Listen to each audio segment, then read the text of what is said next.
I need a quick check. Say something, Amanda. Can you repeat that? How are you feeling? Can you repeat that? Never mind. Right, hi everyone. This is a take 2 from yesterday's stream where I got all the compression wrong, and there was something in the caravan I hadn't sorted out. The compression was all wrong, and everything looked like a mess after it finished. So I'm going to redo it. And also, it seemed like there was like a sandstorm around. Anyhow, so today, I'm not going to spend too long. We're just going to take. London control, Ryanair 48 Mike Kilo, flight level 270. We're just going to. Ryanair 48 Mike Kilo, radar contact. Take off in the caravan again because there's a few things I want to check. I start it up and not set it alight. And following procedures probably, and not rush it. Get into the air. We're going to do some flying around the coast. I was going to do some patterns in this, but it's so difficult because with a yoke you can hold the yoke where it is. With my joystick it's not so easy, so maybe I'll buy a yoke, I don't know. So here we are. Black Square Caravan Pro Passenger, turboprop, short takeoff and landing. We've got all the flaps up. It's a beautiful model and plane. Just watch that engine temperature. So we're going to do that. We're also going to look at some charts and some things that generally sort of websites that I would look at, being a half-trained pilot. So first off, we'll just have a look at let's go back to the ESB. So generally when you're flying, you need to check the wind, and of course we can do it via your look at the weather up here. So I've got this set for few clouds. It's not live weather. That's what's live weather like. It is like this actually. We'll leave it like this. The time is different, but live weather looks okay. Yep, we'll leave it at live weather. And you can sort of set it like, you know, to live, or make a custom one. Weather for this, weather for your flight, or I mean, this is for beginners. We can use other things like windy, weather. Can't remember what it's called. It's called Weathercaster, typical weather, but I'm not logged into that, and I find that takes averages of ATIS and METAR and actual atypical weather. I should call it atypical weather from the runways, and transitions it between them. So, but I find that it gives pretty weird results. So I always stick to live weather now, unless it gets too dodgy. Now, where's the? I thought I had the chat out. I can't see the chat. Did chat start up? Never mind. I can watch it on. I could look at the chat on here if I go onto here and let's pause it. Yeah, I'll see the chat on my iPad instead. So if I was good to look at flight within Microsoft Flight Simulator, you've got the flight planner, and that, let's go back, where you can put in your routes and everything, and look at the you know, this is sort of inbuilt into Microsoft Flight Simulator. Here's all the same tensions planes all hanging around waiting to do something. If any of you've got SimBrief, you've also got SimBrief dispatch in here, where you can look at weather. I'm not signed in, stuff like that. I'll do that another day. But for those who haven't got SimBrief, this works really well, where we can select departure, airport, which airways you want to do, arrival, approach. I might do this for the next one, but the only problem is if I'm using, say, Intentions, which is a third-party app that does AI air traffic control, rather than the inbuilt traffic control, I don't think that works with say intentions, but I'm not quite sure. So that's the thing I'm going to do on the next flight down in Brazil. So we can load flight plans and send it to the avionics or save them. And it also gives you a map where you can just select different areas to go to. I'm at my home base of Norwich here. Also it gives you performance for is this performance for the actual plane? Don't know.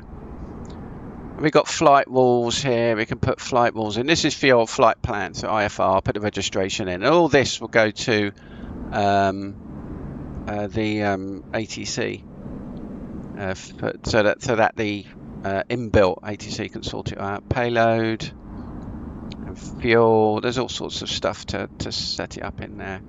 Now I've set up this flight as EGSH. If I can go. Control Delta 901, flight level 170. Let's turn the voices off for a sec. So things like general, the weather for Norwich, METAR, TAFs, forecasts. And we can see it gives you some nice information. It's 9 degrees here. Well, because it's night actually. Visibility. It's forever, I don't know what that means. We've got a wind 6 knots from 140 knots. Air pressure is 1025 because it's been a lovely warm day. There's no clouds, it says, but then again I've changed things. It's at 2039. Okay, fair enough. It says VFR.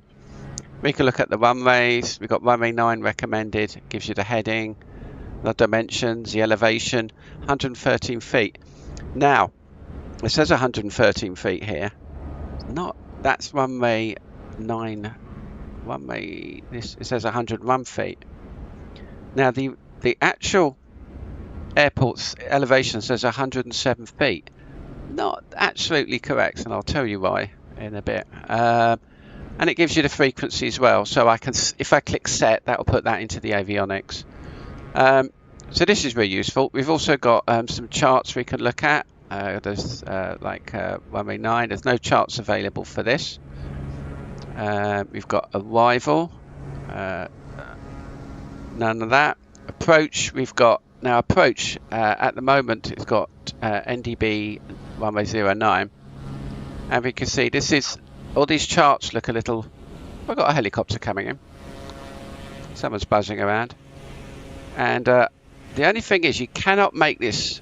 I mean, I can make it horizontal, but we'll try and look at it in here. So we've got an approach. These little numbers here should relate to, yeah, they've got chart. Who makes this chart? Chart version. Lufthansa system charts intended for flight simulation only. We're going to look at a few different charts today. So this is, now it says NWI EGSH, and the reason it says NWI is because there's a little beacon here, somewhere there. Little non-directional beacon that gives you a also distance measurements, distant measuring equipment. There's a little beacon there, and it just sends out frequency to tell you how far away and what any or little ADF points to it. So we're going to try this at Norwich. They use the NDB approach quite often. I don't know how long that's going to last because they're slowly replacing them, getting rid of them all. And so we come in an NDB approach here, just outside the 10 nautical mile control zone here. Before we get permission, if we've got permission to come straight in, or we can come straight in. Yeah, you come in at about 3,300, gives you the things here, 2,000. So as long as you're about 2,000 feet, that should intercept your final approach fix here, which is 5.7 away from the NDB. Is that from the NDB? Just check. Yeah. And then you get down to your minimum descent altitude. It's a very different chart, isn't it? I wonder why Lufthansa's got their own charts. And it also gives you the runway length and all sorts of stuff and the frequency. So that's very useful. We've also got the other direction, which is the ILS approach, which is what I want to do today. So you get on the NDB approach, which is just called a twist and turn. Twist and turn, I've not done this before. I haven't done my instrument yet, but basically you fly along and your little needle points to the NDB, which is down here somewhere. I think that's why they've got a cross here. And every time you go like 10 degrees, you fly 10 degrees along here, and then you notice that you're going across. So you sort of do a twist and turn to keep for the NDB. Once you get to sort of 268 on the NDB, then you can come in and follow the ILS down. And you've also got distance measuring equipment again. So at 5.8, what do INH means? Don't know. Coming at 2.5, so you've got your P. Does that mean fix? These are very different charts. They're not like Jepson charts. And it's just a standard come down at 3 degrees. Which is, yeah, we've got different things here as well. It tells you all about the runway. I like this. Anyhow. And then we've got the 2 hours. We've also got airport facility chart. There we go. This is the airport flight control. So we can see that we've got, again, we've got these little sectors around it. Now these sectors indicate the minimum safe altitude here. So you should be at 1700 here, 1600 here, and 2-3. You shouldn't go below that. But for those of you who know a little bit, when you set the QNH, which is the pressure reading above sea level, that's meant to give you your actual height above ground. So these are safety margins, I suspect. Yep. And that's, let's have a look. This is very different, some of these. And it gives you both the runways as well, and it gives you the approach. This is really cool. Never seen these charts before. Then we've got a ground chart. Bet you can't print these out. Yeah, okay. Then we've got a ground chart, so you can see all the runways. I got oh, what's this? Airport information.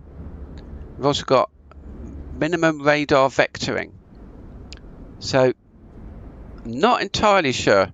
It says minimum radar vectoring.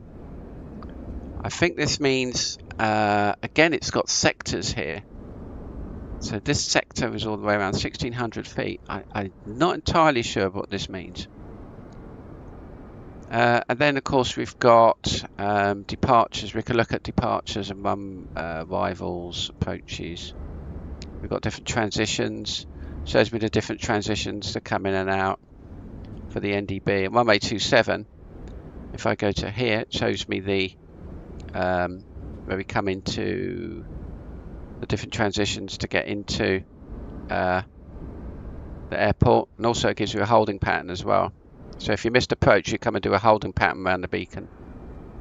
So that's an ILS. This is localizer, and so it gives you approaches. The arrivals doesn't seem to want to give me any. I've just got a little play button there. Anyhow, so that's the ESB. And the next flight, I'm going to see actually how powerful that is, because I've never really used this ESB to do things. So let's come out of here. We've got Navigraph charts, which is what I do have. If it's going to let me, okay, is that going to let me sign in? Approve.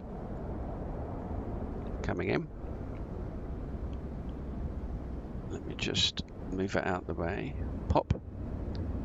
Okay, I got a measurement tool. Very nice, thank you. Close. Let's hide that. So here we are with Navigraph, and let's see what charts we've got with Navigraph. So if I click on the airport, open airport, and we can see we've got the info, magnetic variation, charts, approach charts. We've got the approach chart for, oops, turn that off. Let's get back. We've got the approach charts for that. And the only problem is you can read it, But generally, if I was flying, I'd want to print out the charts from the airports I'm coming. But we can see where we are, and it's very similar to the Lufthansa ones, but these are based on these Lufthansa as well. These are Jeppesen charts, so very, very similar to the charts that you would see in a proper charts, Jeppesen plots. We've also got the localizer chart there, and we've got another one, VFO approach chart. VFR chart's nice. I'll show you now. It's very difficult to see these, especially for me when I can't really see. And we've got the airport info, so it's difficult to see all this in here. Okay, so what I like to do is, if I've just put charts on, is to use Navigraph in a window. Yeah, that's a bit easier to see. So if I select the airport here and I open the charts and I go to like info, runways, and we can see the runways here, but it's the charts that I want. So we've got no standard arrivals, which is weird, but we do have NDB runway 09. So again, it's similar. We come round, watching the ADF, which I couldn't get working yesterday, which is another thing. Why with the compression, nothing was working. They've told me how to do it now. I'll explain what's going on. So we've got a NDB runway 09. We've got the localizer, the ILS or NDB localizer, DME, coming in here. From the east, we've got runway, just a DME, NDB DME, not an ILS approach. And then we've got a VFR chart, which I think is fantastic, which I need to print that out at some point. And I always think that, I know it's a waste of paper, but you could use your iPad to do it. I mean, the great thing about this is that I can flight pinboard, yeah. So I can now actually draw on this. So I could draw some marks. Let's make it a bit thicker and make it a bright green. So I could, for instance, draw on this in a bad way, do some squiggles on here to say that, you know, if I'm coming up into, you know, make some notes on here. Let's clear that. But this is a VFR chart. Let's stop that. Clear and off. It's not much good unless you've got a graphics pen. So this is the VFR chart, and you can see that we've got here's Norwich here, Norwich the airports 0927. We've got an NDB. I'll talk about that in a second. Then we've got the class D. Class D is, get the D's right. Class D control zone there, where everything's air controlled. Then we've got radar on the outside. And we've got some other little areas which are sort of filters the planes in. Can you see it gives you some major points to look at, some major heights. It's a nice chart actually. And it also gives you the NDB and what the radar is. Large, oh god, I can't remember what large means. Norwich radar. These are all questions that I did on the exams. And it gives you the frequency for that. It also gives you, yeah, that's a D. Here we are, Control D. That's an ATZ, Control D. Sorry, I don't know what I'm talking about. And also gives you the different flight restrictions. For instance, you can't go much higher than 2,000 feet above ground level, or was that below? I can't remember. And then we've got other little elements, like for instance these little things where it says visual reported. These little triangles are visual reporting points because you're going VFR. Could you enter the control zone via the A14 Aylestone roundabout?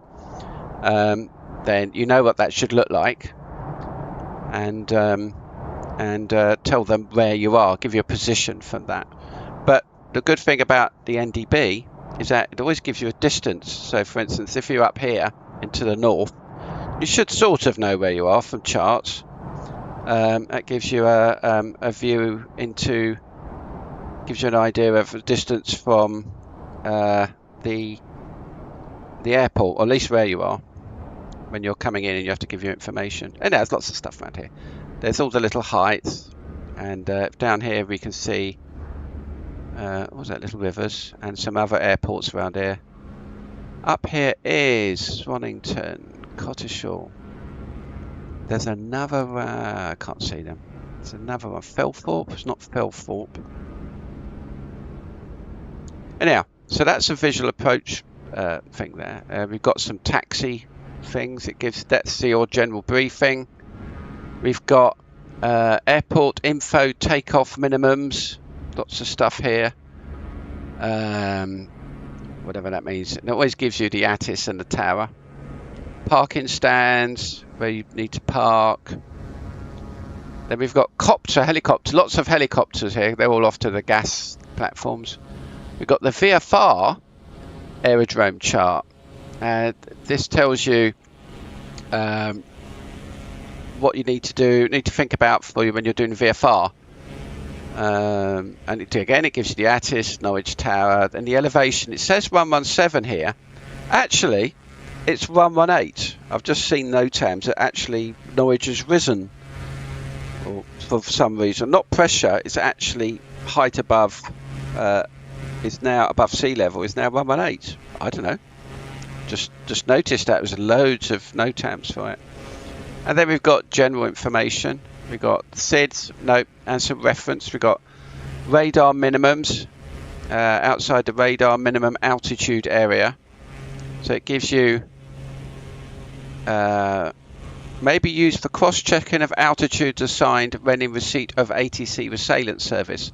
So I'm guessing that's for the mode C on the altitude reporting on the squawk.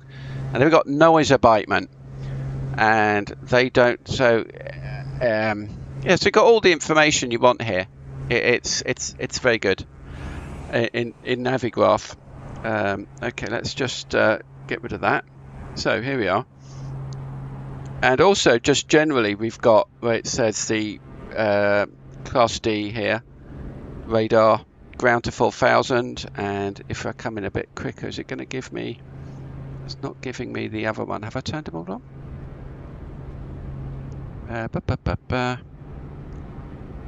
Right, we'll look at that in a sec. No, it doesn't give me the radar within it. Now, there's a 10-mile exclusion zone, not exclusion zone, radar zone here. That's the ATZ. Why it's not putting it in, I don't know. I think I know, Ray, because this is low FIR. Now, if we go out, we can see all the mess of the North Sea and all the gas platforms. Now, you can see NDBs here, look, non-directional beacons, 317. It's just a little beacon that sends out a signal and what have you to oh, hi Cliff. So there's lots of beacons on these gas platforms and around here for the North Sea, but we're just doing some circuits here. There's the holding point. Now, this, if you're planning a flight, you need to always take a chart with you. If you're VFR, in fact, any time you fly, you need to have some sort of flight, a chart with you. Luckily, if I click on here, there's a VFR chart, and we can see we can just see that ATZ, okay, a traffic zone here, which is the tower. We've also got a VFR charts for Europe now. This looks like the chart that you get given, apart from it hasn't got all the good doodads on the outside. So let me just get rid of some of these. Pop, pop, pop, pop. Oh no, I wanted that. And okay, I think that's all done. Okay, so get rid of the clutter on top of that. Does the clutter go on? Yeah, get rid of the clutter. So this is what you see when you've got a VFR chart. I've got mine downstairs, getting a bit old.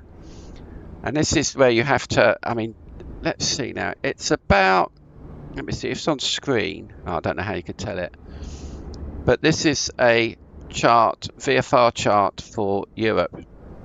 And you see we've got loads. You can have chart is only about so big to scale. You can get, I think it's 1 to 10,000. Can't remember. But the helicopter ones are more detailed. So here's Norwich. Now, how do you think? How on earth do I work out where I am on this? Well, basically, you're looking at things like lakes. So if I squidge out here, we're looking at things like lakes.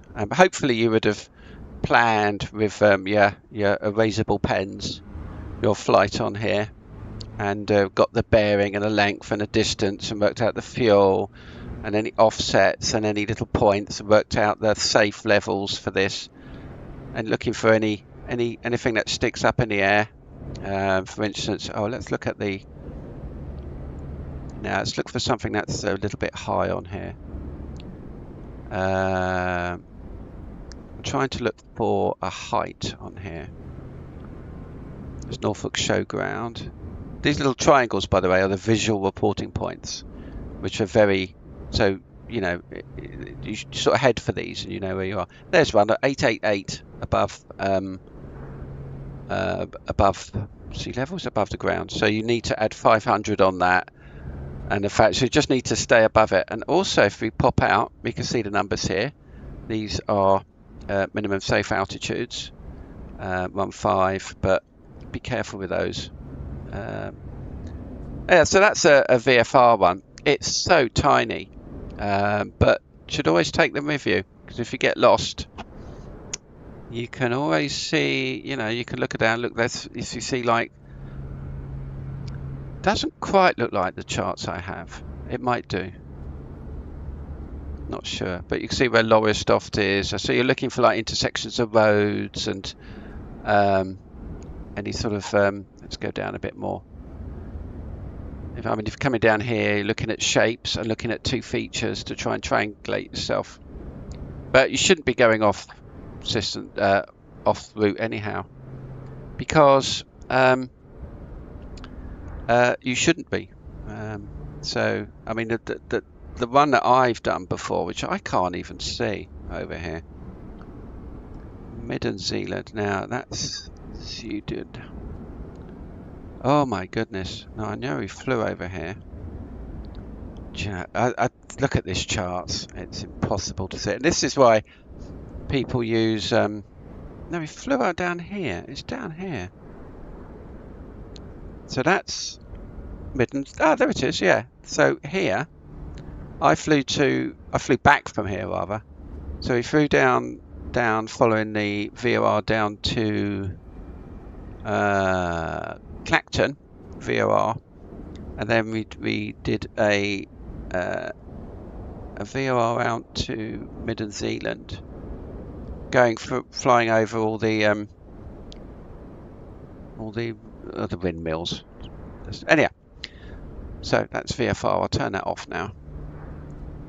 Let's put that back. I'll turn that off. Now we'll turn on the doodads now. There we go. Oh, don't want that. I'll put the mountains on, and we'll go back to IFR. Reset. There we go. Right, we'll just pop in here. Now, another thing is to look at the weather. So Navigraph also has weather. Remember, you won't have this in your airplane. Not to be used for real navigation. So if I look at the weather and zoom out, not much happening here, but we can add layers. For instance, we've got radar, if it'll work. Come on, radar. Yeah, so we've got some rain over there here. It's very nice. We can also look at the METAR. And I want wind barbs as well. There we go. I want pressure. Pressure. No, is that what I want? Minimum safe pressure. So if I zoom out here, we can see that we've got, doesn't really give me very useful information here, but we can just about see with little letters here that it says 1000. So I'm going to turn that off because that's never really very useful. I need, yeah, okay. we've got wind barbs, and the wind barbs, just about see them here, tell you what the wind is doing. So the wind is coming from, if I can remember which way, coming from sort of southeast. So you can sort of see stuff on here, yeah? So it gives you an idea of the weather. But it's got a little meter. I've turned those on, and we can see what the weather was here. So if you're familiar with the meter, you can look it up on the net or have an app on your phone. So we've got 6 knots at 140. So does this fit in with my wind barb? If I can see the wind barb, very difficult to see your wind barb on here. I'll turn them off. Let's turn off meter. Oh no, keep meter on. Wind barbs. Where's the wind barbs? So annoying. There's the wind barbs. So for 60, for 90, yeah, it's about right. Now I've got that on the ground. So at 140, it sort of is it backwards or forwards? But I can't remember. Flight level 10.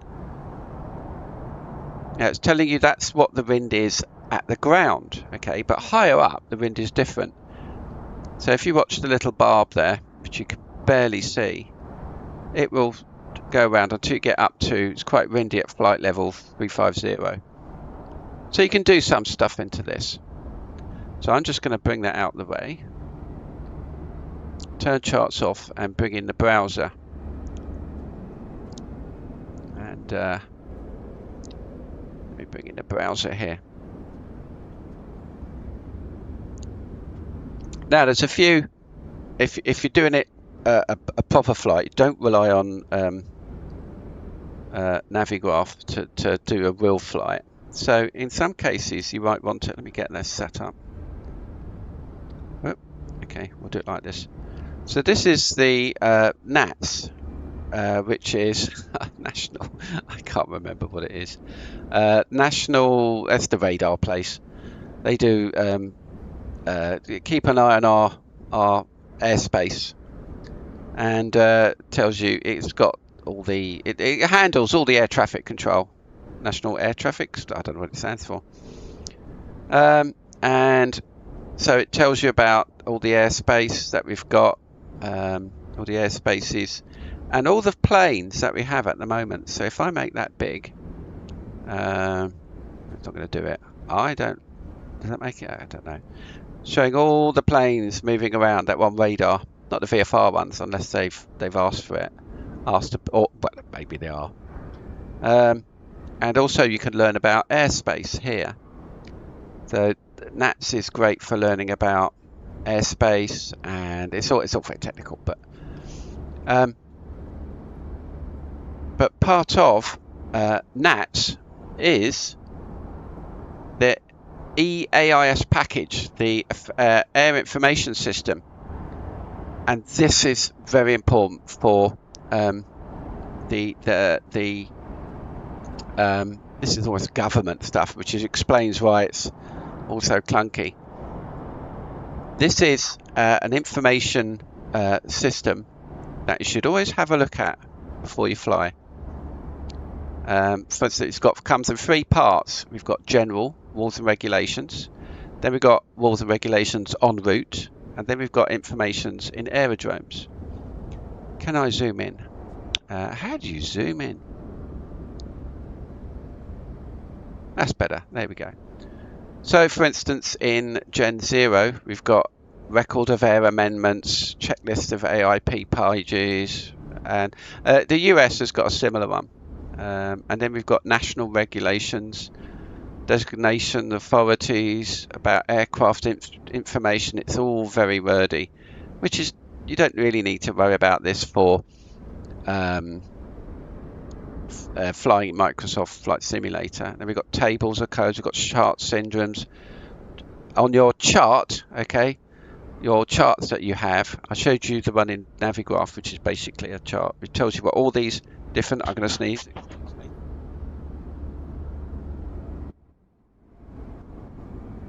Oh, that's better. Tells you what all this is printed at the bottom of the charts. Then we've got location indicators, you know, where all these runways are and what their codes are. Measuring systems, what you measure, and like for instance, distance is nautical miles. So it's a real big information resource. Then we've got all the abbreviations. So let's look up L for LARS. What does LARS mean? Lower Airspace Radar Service. Yep. So if I go up to AIS, is it here? No. Well, it's got ADB. For its automatic dependent surveillance, ADBC, automatic dependent surveillance contract. Interesting. So we've got ADF here, automatic direction finding equipment. Somebody's got little marks next to it, but I don't know what it means. And so if you're worried about, I don't know what that means, you can look it up here. And this is updated daily. List of radio navigation aids, for instance. You know, for instance, I want to use NWI, so if I scroll down, which is the Norwich NDB, LM, NWA, Norwich NDB, there we go, and it's I don't know what A means. What's the code? Purpose.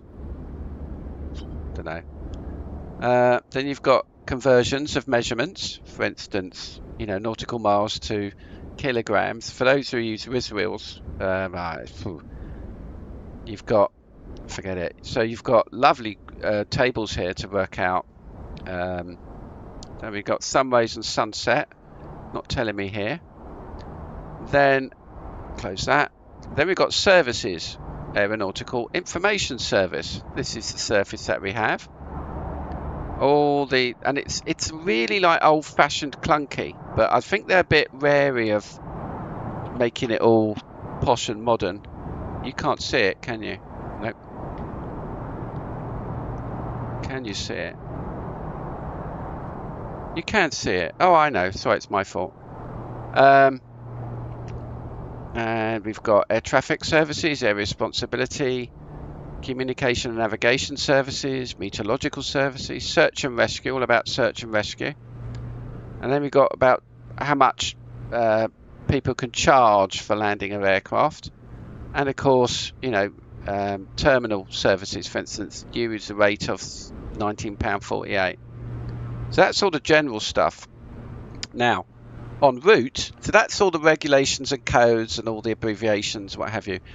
Part 2 is a table of contents. Here we are. So we have general rules and procedures like visual flight rules, instrument rules, airspace classification, holding an approach. All this information, a lot of it is really useful for just understanding the flight rules here and probably in Europe, and will relate a lot to the US. So let's just have a look. And procedures. So we've got general rules, guidance, and also current airspace warnings about things like Iran. Do not enter Tehran, anti-aircraft weaponry, so don't go there. Don't go to Mali or the Red Sea or Sudan, so just stay away from that in Ukraine. And then we've got that's content. So let's have a look. Route description, we've just been there. We've got the general rules, and I've just been there. Let's go to visual flight rules. Now this is so boring, but the thing to do is to sit down. This is why people sit down and do lovely charts for them. For instance, you have the altitude band at or above flight level, and you've got class airspace, what your flight visibility should be, and your distance from cloud. This is VFR, i.e. visual flight rules. And clear of ground with surface in sight, and F and G. So at or below 900 meters, so just stay away from clouds basically. And then it gives you a lot of other stuff about special VFR flight. You can apply for special VFR flight in an air traffic control if you can't apply with IFR, but that's really quite scary because you need a I think it's 1500. Yeah, there we go with that. So visual flight rules, and then we've got, that was visual flight rules. Then we've got instrument flight rules. about minimum levels, rules applicable, how low. We go back to general visual flight rules. It will say how far you're allowed to fly above the ground. It is not mandatory to operate it above 900 meters ground. It's so wordy. And then we've got instrument flight rules, which is a little bit longer. We don't know any of that. Then we've got air traffic control, airspace provisions. I.e., what can you do in Class B for IFR and VFR? Not many Class B anymore. Class C, controlled airspace, what IFR and VFR can and can't do. So, because you're IFR, the visual VMC, I'll look that up in a minute. That's not applicable, but in the VFR, you can't fly above, below flight level 100. You need 1500, below 100, 10,000, 250 knots. There's all sorts of stuff here, and so on and so on. ATS surveillance, holding approaches, departures, all the information here. That's from the maps, supplementary air traffic can flow, blah blah blah blah blah blah blah. We've got air traffic, ATS routes. There's so much here, and it's all so wordy. Then we've got all the navigation aids en route, and this goes through all the NDBs again, probably. Instrument rules, where are we? Then we've got interception. What happens if you get intercepted by a jet? Air traffic incidents, what you do. Air traffic space, and flight information regions, other regulated airspace. All of these are up to date. So for instance at Barkston Heath ATZ, you've got some limits here. So the upper limit is 2,600 whatever. So it gives you some regulated airspaces. Bryce Norton, of course, Coningsby, Cosford, Cranwell. All these are military runs. And you need to phone a number or give them a call on their local thing to get permission to go through it. Probably get shot down otherwise. And then we've got on routes, conventional navigation routes. We've got, but the more interesting, that's a long one. Don't look at that. But the more interesting one is, of course, the aerodromes. So we've got all the aerodromes and airports. So scroll down. About permissions, about rescue, and if I click one up, right at the bottom. AD2, we have all the aerodromes. So I'm going to look for EGSH, which is Norwich. EGSH. These aren't, I bet, of course they're not in order. It's LM, Norwich. Okay, so here's Norwich, and it tells you all about Norwich. Distance above the runway, 117. That's actually changed, I think. What the mean low temperature is, so it's normally 19 degrees. Geoid undulation, yeah, that's the overall aerodrome elevation and position, and it gives you the numbers, it gives you the operational hours, the handling services, fire rescue, tells you about the aprons and the taxi marks, and then it gives you all the obstacles here, like fences, meteorological information, and it gives you the runway physical characteristics, approach, and this is for every airport in the UK you can find here. This is like government stuff, and it's just handled by the National Air Traffic. Anyhow, so we've got let's go. So we've got charts here. So now we're at the charts. So we've gone all the way down to Norwich. We can look at the aerodrome chart. Now here's one, nice, colourful. Can't turn it round. Can I turn it round? Oh, look at that. And let's zoom that in. Oh, don't know what that means. Get it right. Yeah. So here we have all that information put into a handy dandy chart for you if you're coming on a runway. So it gives you the whole points. It gives you the taxiways. It gives you there's the Norwich What's that? I don't know what that is. Gives you the NDB. It shows you where all the little wind things are, the anemometers as well. What's it called? The wind socks. Tells you the beacon, the non-directional beacon, and its position in latitude, longitude, runway. Gives you the ground elevation. It tells you there's little lumps on the way in.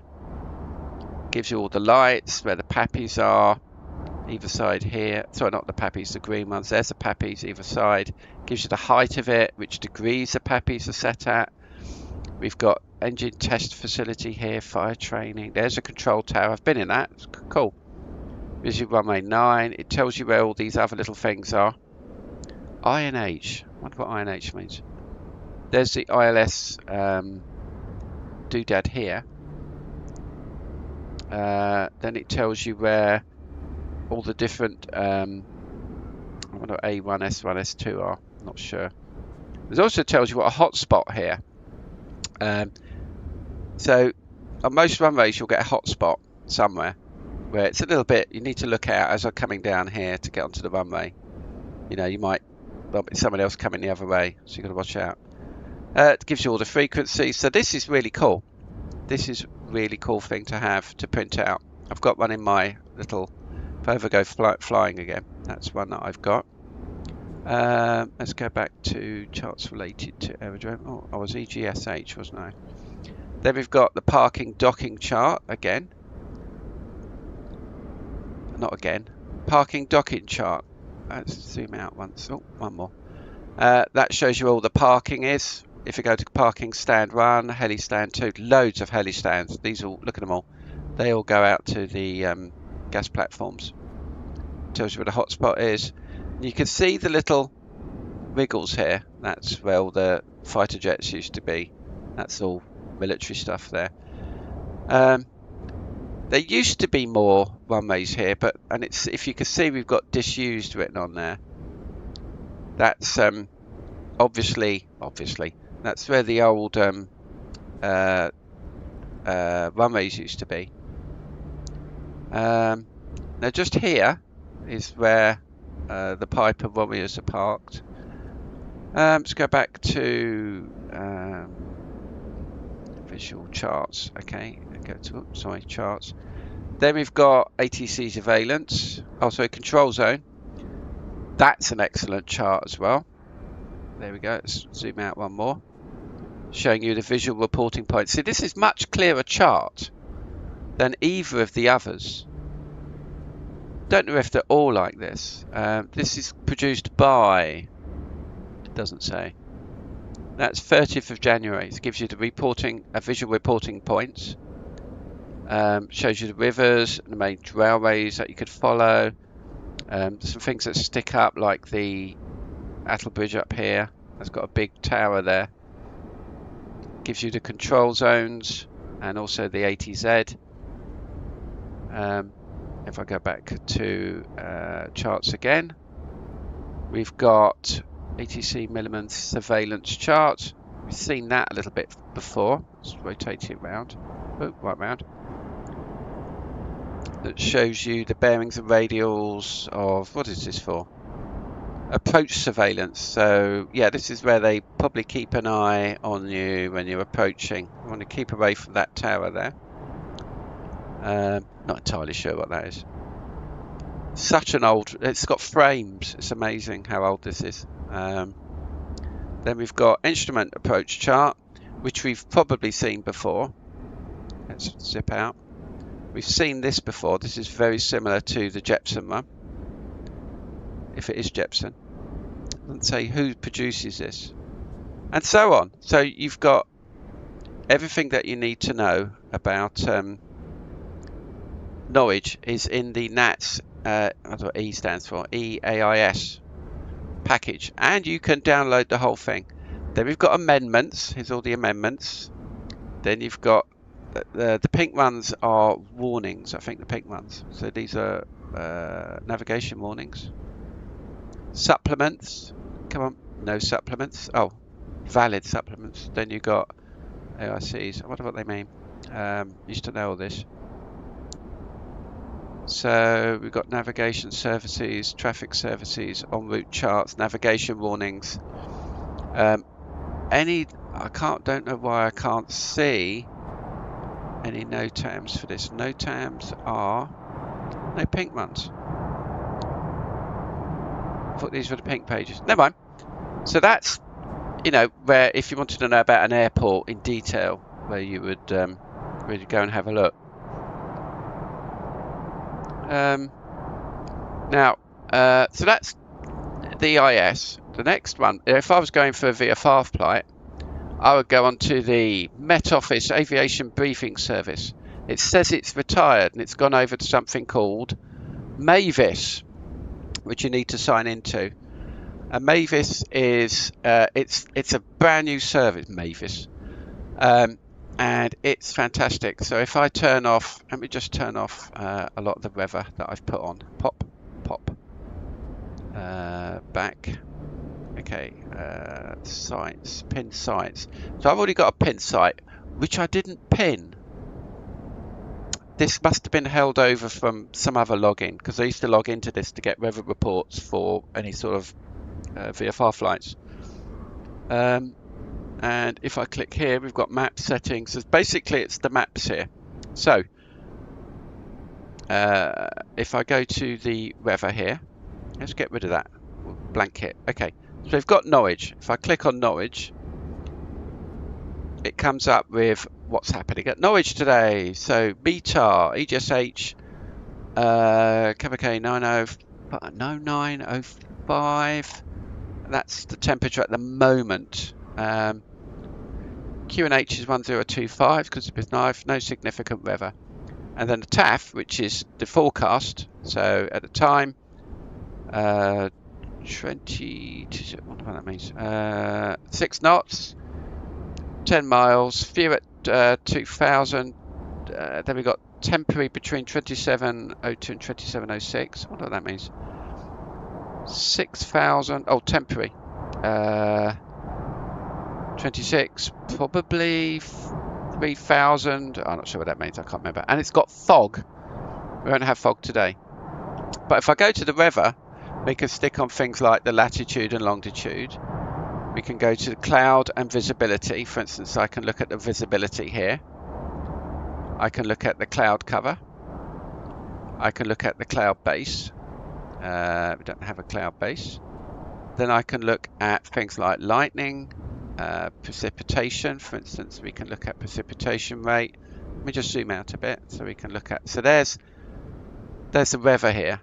It's always puts the weather radar on, and I can get rid of the precipitation rate. That is weather radar. Precipitation type, and it's telling you the key. Turn on the key. So we've got some rain here. Precipitation rate. Wish that key would stay on though. So it's a little bit of rain. Let's go back. We've got pressure. Okay, surface pressure. Gives you the surface pressure. Based on reading. So if you ever looked at an old weather forecast, you'll see it here. So we're 1020, 8 hectopascals, 1027 here. I didn't want that. I wanted that. Thank you. There we go. So we've got hectopascals here, and it also tells you the boundaries as well. Let's go back, and we can look at things like the wind. Now the wind is always important, very important, as well as the clouds. So we've got surface wind gusts we can look at, which gives us what's this key? Tells you the gusts that are happening. So we've got, it's quite down here, isn't it? If anything, so it's might be a little bit gusty here. In fact, it's no gusts. Then we've got surface wind fletches. Fletches are always slightly different. If we look at wind fletches at, let's see, we're flying at 2,000 feet. You see the way they're pointed? If I go to windows at 2,000, come on. Right, we can see that they point down. So fletches always confuse me. They always point. You would have thought the wind would blow the fletches upwards, but they don't. So The little thing at the bottom tells you the strength of it and where it points from that. So let's put arrows on. So let's say I'm flying at, come on, hurry up. It's coming in eventually. Right, surface wind arrows at 2,000 feet, thank you. I want 2,000 feet. Not giving me it. Let's go 333,000 feet. Flight level 2. Okay. I'll do the wind fletches instead. So we can see we've got a bit of wind coming from, I don't know, the blowing towards the, coming from the northwest. But if you notice, if I travel upwards, they start moving round. So generally when you have wind, it sort of veers one way, veers towards clockwise, I think it is, or is it anti-clockwise? I can't remember. So this is brilliant for looking at your weather. Now, this is okay, but suppose you want to print out one of the standard reports that the CAA and the Met Office give out are these, the 214 and the 215. Okay, have you got some SIGMETs and other stuff? So, for instance, if I click on the report here, you get a paper report that looks like this. So updated at 10:50, tells you when the next one's coming at 3 o'clock. And this gives you the weather for this region. Okay, it also gives you some of the little, for instance, EGGP. I think they're airports, probably are. So, for instance, over here in East Anglia, you've got this little bit here. Let me zoom in. If I can zoom in. How do I zoom in? Does it let me zoom in? Doesn't matter. So, let me look now. That gives you the region. So at the bottom here, at 100,000 feet, you've got coming in at 160 degrees, 5 knots, and it gives you the temperature. Temperature is always important when you're flying because you don't want ice. Put your pitot heat on, and then when you come up to 2,000 feet again, 160. 5 knots, 11 degrees, and you can see it's starting to go down. I think it's 2 degrees every 1,000 feet. Maybe not. 13. Yeah, I might be right. Yeah, it looks about right. No, hang on. But it doesn't mean it's always like that. 5,000 feet, variable at 5 knots, still 4 degrees. Then once we get up to 10,000 feet, it's coming in at 270. 5 knots, -3. We get up to 18,000 feet and it's -20, 15 knots. And when you get right up, you get 20 knots at -30. And you can see some of the, so you take a note of this before you fly. You'd have a printout, and there was always a printout in the club for that. If I go back and look at the other report, which is the low level significant weather, this just tells you generally what's happening in the sky, okay, in the clouds. So this is below 10,000 feet, okay. Generally this is the sort of VFR thing you want to worry about. So let's have a look. We've got, if I can remember what the, we can see we've got looks like clouds coming here. So let's look at C1. So C1, we've got C and C1. So we've got surface visibility is 30 kilometers. I don't know what the nil means. Isolated 3,000, 30,000.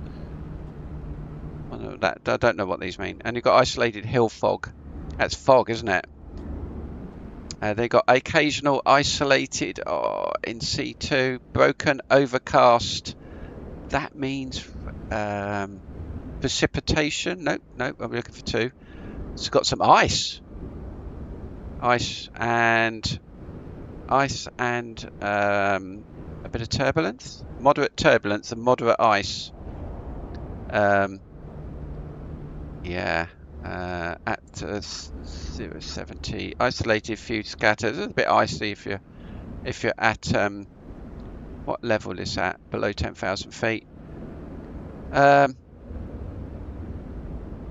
so it's telling you the cloud, but it tells you the slow moving cloud, so it's a good idea to keep an eye on that. And these little symbols down here, if it's freezing or cumulonimbus clouds, thunderstorms, moderate severe ice, turbulence. Few is 1 to 2, scattered is octas, the amount of quarters or eighths of the sky, I think it was. So few, see, so we've got few clouds scattered. So that's 1 to 2. Not sure how to interpret this, but those are the ones you need to look at. I can't remember, it's been ages. So that's, oh, go back again. So that's, you know, things like for volcanic ash advisories, although we don't need to look at that. Then we've got any SIGMETs that you've got here. No SIGMETs, apparently, or they thought they put it on there. Go back to weather. Sea conditions, pressure, precipitation rate. Let's have a look. Raining over here gives you the radar. It's really quite excellent. Okay, the next one to look at is the volcanic ash. I've got 2 of them now. Is to look at Rindy. Now Rindy is an app which is sort of it's not, I would say it's official, but a lot of people use this as well as the others just to confirm things. And it's great because it gives you the wind. There's the wind. And it also gives you the wind at various heights, if I can find it. Wind, menu, wind. And we've got all the layers for it. So I'm just trying to find, there's knots, it gives you the knots. It's a surface wind, but I want to get it a bit higher up. Maybe that's a premium thing you need to do. We've got weather radar, telling you the proper weather radar. Oh, there we go. Looks very similar. We can look at satellite. We can look at the wind. Look at any rain and thunder. Look at the temperature. Any cloud cover. Let's zoom out so we can see it a bit better. Any thunderstorms. Actually, if I zoom right out, we'll see we've got the pressure on here. So look at the weather radar, satellite, wind, and it's telling you the pressure regions again. And if I hover over, one of the best things is if I hover over Norwich, I've actually turned on the aviation, the airports here. Not sure how I get the wind at different heights, but anyhow, if I click on it, because I've put airport mode on, because there is like weather stations and airports. So if I click on that now, green means VFR. We can see we've got gives you the runways and the info, and a little graphic of the runway. It's telling you about a little bit about the runways. Tells you about the weather from the METAR, and gives you the TAF, and it's got this little box down here, which is really cool, because that's a detailed forecast. So if I click on that, it comes up here, and I can hopefully, can I make it any bigger? Oh, come on. Okay, oh, it's a bit small, it's a bit bigger on it. Anyhow, that gives you a forecast. I can make this bigger. Come on, bigger. Normally it would, that's interesting. It's bigger on the other one. That's basic. Okay. Wind gives you. Oh, yeah, I got it now. So you've got basic, wind, meteogram. This is the one. So this is looking at the meter, and it's telling you that like a slice of the weather. It's giving you the temperature and dew point over it, and also giving you like the pressure. You can see the pressure curve here, and there must be a way to pop that out. Don't know. It gives you like the clouds. So for instance, where are we at the moment? We're here, and we can see on Tuesday we've got some fog right at the bottom. So it's pretty good. It also tells you the rain. There's little bars, like got 0.01 rain there. So Rindy's cool. for just checking what's going on in the wind. It would be nice though. Let's go back to, we've got satellite, we've got wind gusts, wind accumulation, we've got pressure as this sort of view. If I go down to aviation, we can look at high clouds, just normal clouds, medium clouds and low clouds. We can look at any fog, bit of fog over there, cloud tops. What I can't see is where I can scroll change the height above ground on this. I don't know. Clean air turbulence, any icing, put icing on. What's the freezing altitudes? I don't know what a lot of these means. So wind is also very good. Anyhow, there we go. I hope that was interesting or not. Let's get rid of that. Right, let's get in the plane. I thought that was interesting, sort of. Now, let's get in the plane. Here we are. Shift C. Shift C. Hello, get in the plane. It's loading the plane in. Phew, we're in the plane. Excellent. Okay. Let me just check everything's working. Yeah. Right, we're in the plane. I've got my headphones on. Let's put my headphones on here. Actually, don't put your headphones on just yet. Bring up the doodad. That's not switched on. That's annoying. Again, does that switch on with the battery?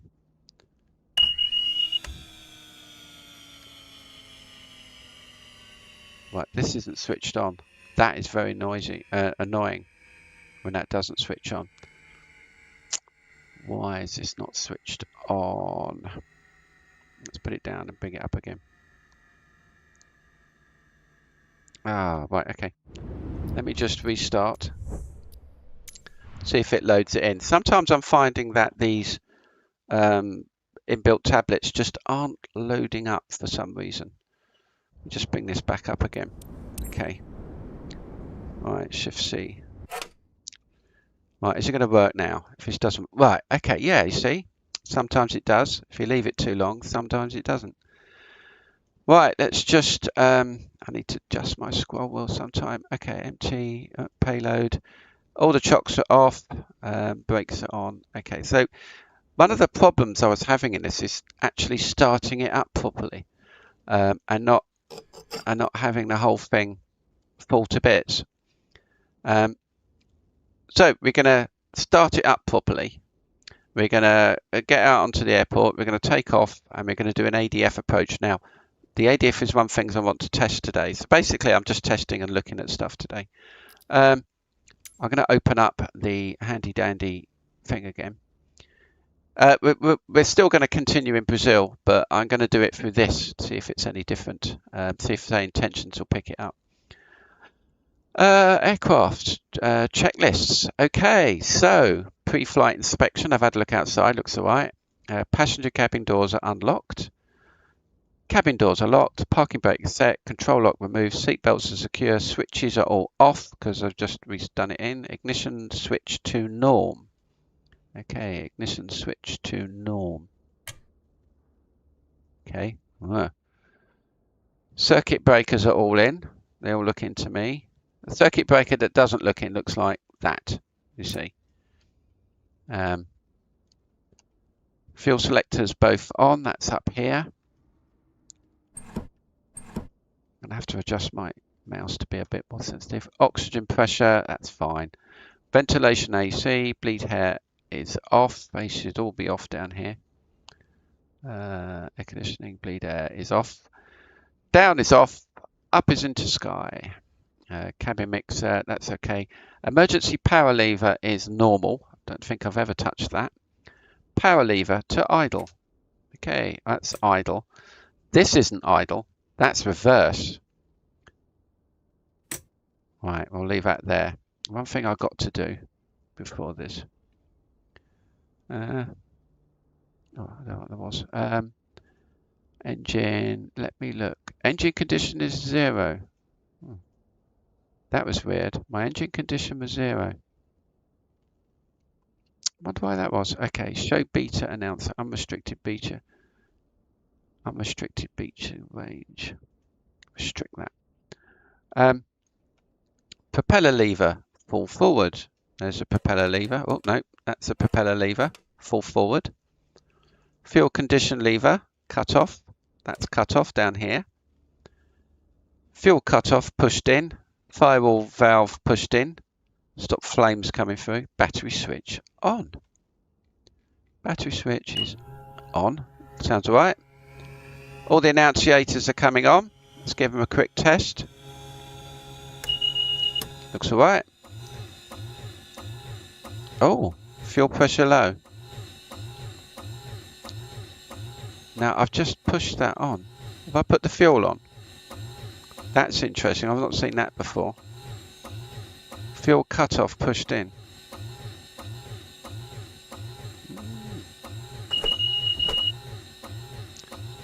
There. It's already doing that already. It's already messing up. Check my engine. I bet the engine's broken again. No, we're still okay. Fuel isn't cut off. Pop is forward. Pop is forward. That's interesting. I've never seen that. Start is off. Fuel is normal. If I take the flat bees are up. No smoking belts. Yeah. See, now it's doing weird things. Beacon light is on. Never seen it do that before. Have I put something on?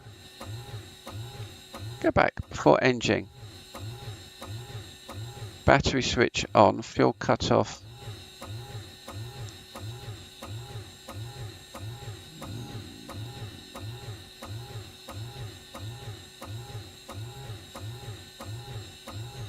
Did I do something wrong? Let's put the fuel boost off.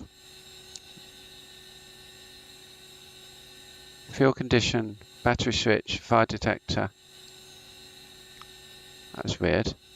Maybe that wasn't meant to be on. Did I put something on that wasn't meant to be on?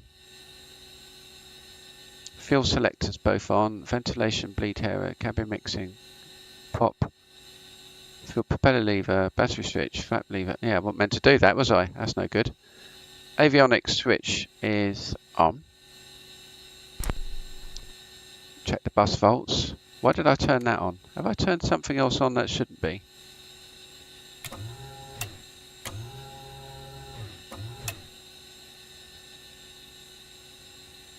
I'm sure it said bleed hairy, propeller, okay, I did that wrong. Bus volts is fine, power annunciator, propeller clear, boost pump on. Fuel pressure annunciator is extinguished. Okay. Fuel flow should be none. There's my fuel flow is none. Starter switch. Start. Oil pressure is rising. Here's my oil pressure. Clear pot, mate. Fuel pressure is rising. NRG is stable.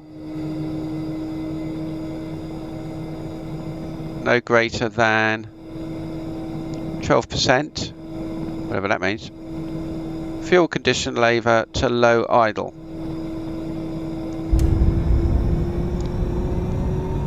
Yeah, so basically the battery starts up the watch temperature. Watch the fuel flow. It's fine.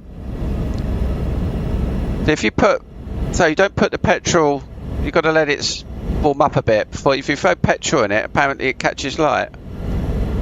Internal temperature about there. NRG RPM less than 52%. This in percent. Well, yeah. Starter switch off. Okay.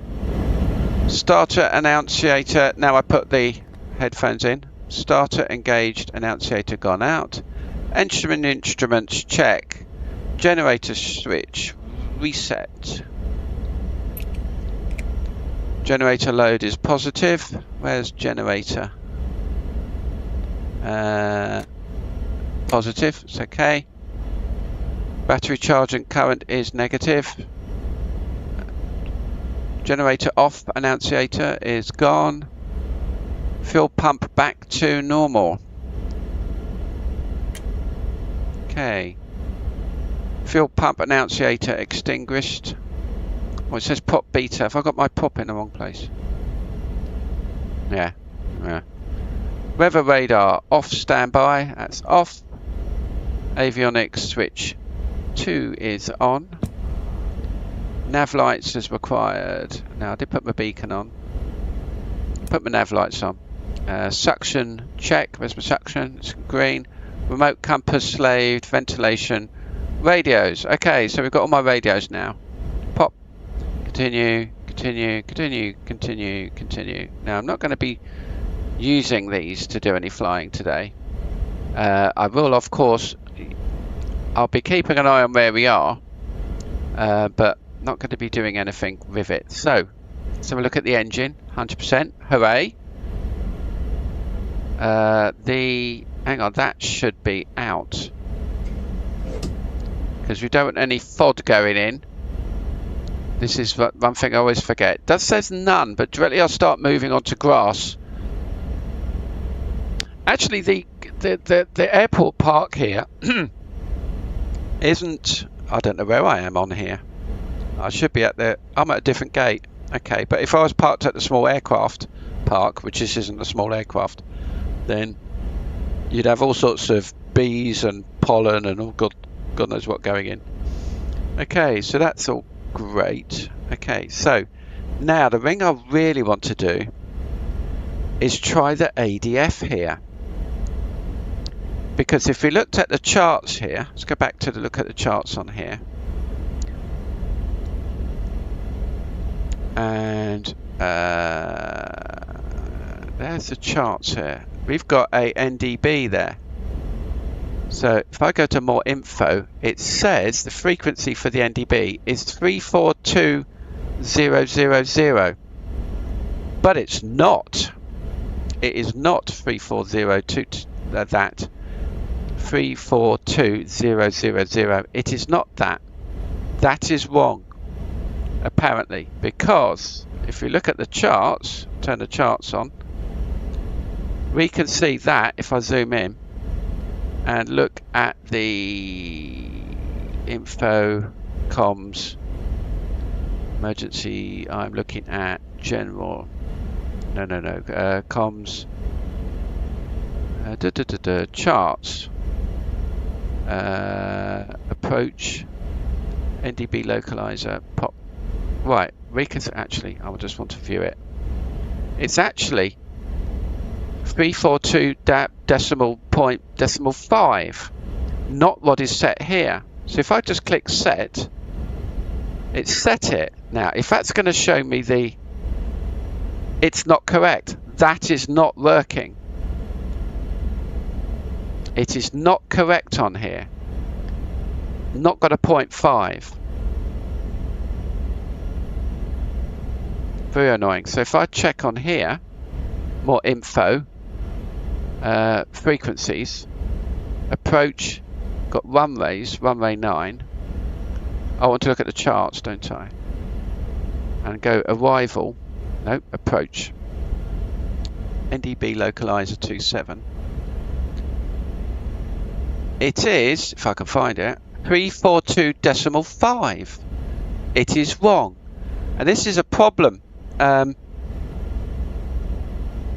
Oh, sorry, you can't see it. Let me get rid of it. If I go back to looking at EGSH, go back to the map and click on the NDB here, more info.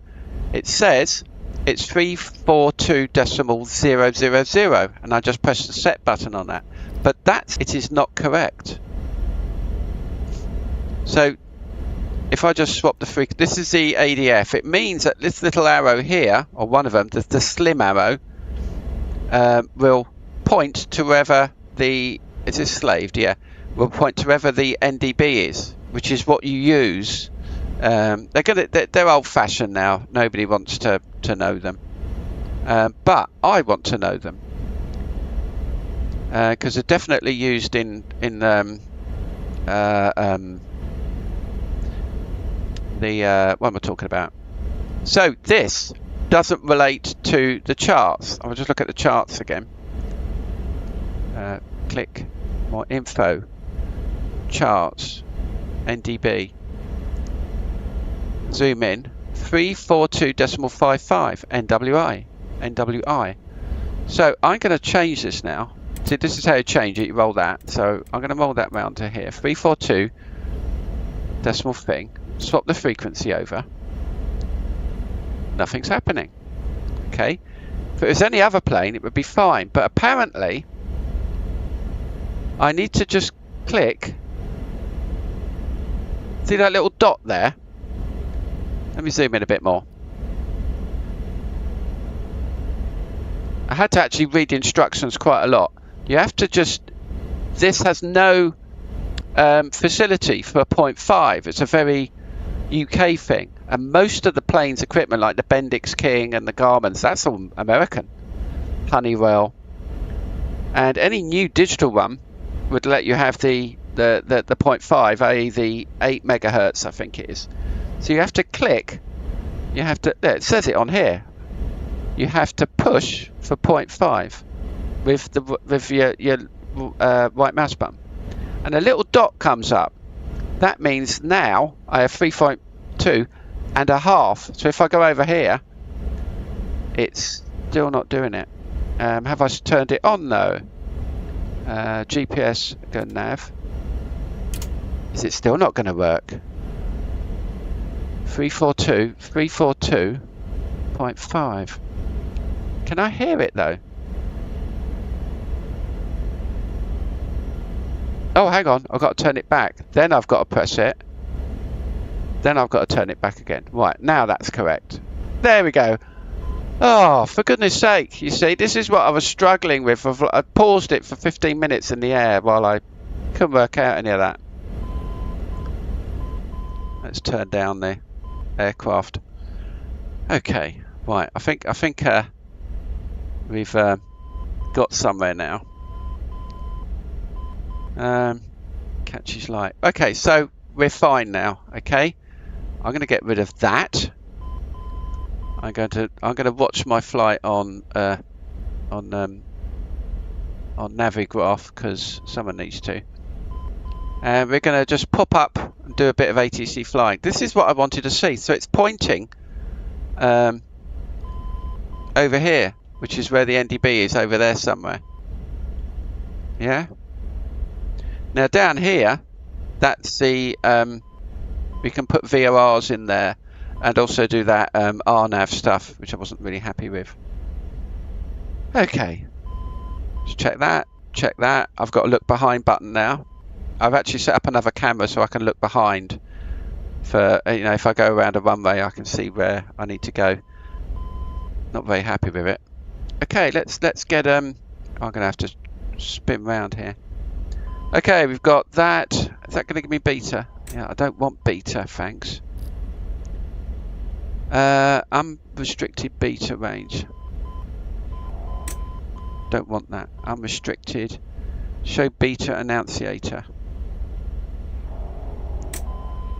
Yeah, I want that. Instant beta on touchdown. Do I want that? Don't know. Realistic yoke movement. Well, we don't want that, for goodness sake. Cloud strobe effect. Okay, right. So, cool. Let's talk to Norwich radar. Let me bring up, I'll get the same tensions on here. So we want the tower. Let's go up to the comms. We want the tower, which is 124.124. Decimal 255. Okay, we've got the tower, and here I want the radar, which is 119.9.355. Okay, enter. So we've got those two. I'm going to put the ATIS into here just so because we can. 12863. Because coming into land, we should all be listening to what the ATIS says. Okay, we'll transfer that across. Can I hear? I've got to put COM2 on. Come here. Oh. It's... Have I broken it? Oh, no. Hello. Oh, it's playing up a bit. Yeah. Yeah, saying tensions is playing up a little bit here, but departing runway is 27. Oh, well, that's okay. Is it? Yeah, good, because I want to come in on 27.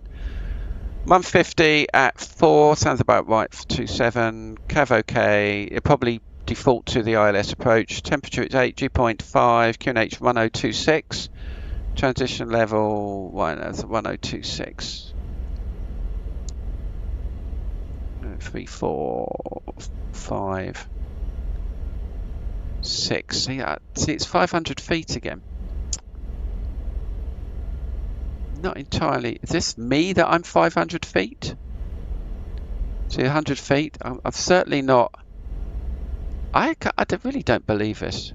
Really don't believe that we're 500 feet above it. There's no other buttons here.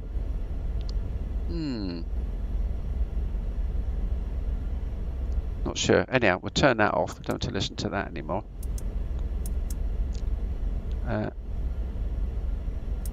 Turn off.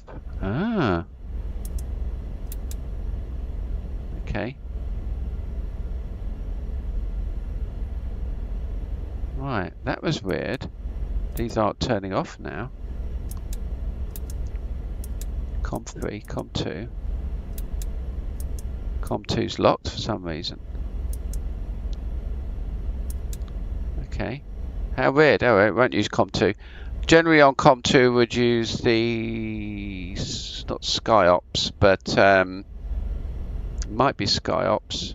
Not quite sure, but we'd want to set that so we can hear any fighter jets.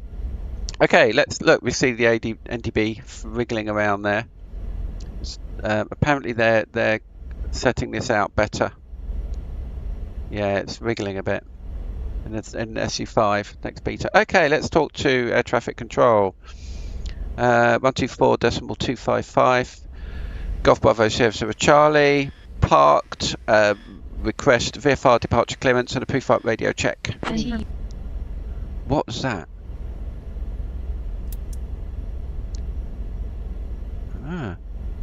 Oh, it thinks I'm in Paris. Oh dear, hang on. It's confused. It always thinks I'm in Paris. Let me put a new flight in. Right, now, but now, can I turn it off now? No, I've got that stuck now. Okay. Golf Bravo Sierra Charlie. Golf Bravo Sierra. Start again. Golf Bravo Sierra Charlie. Parked at light aircraft park. Of information. Request VFR departure clearance and a pre-flight radio check. Did that wrong?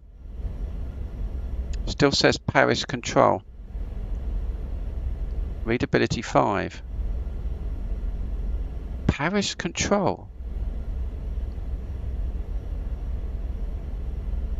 I'm not in Paris. I am not. It says no. I said it out. 124. Oh, decimal 255. 124 decimal 255. 124 decimal 255.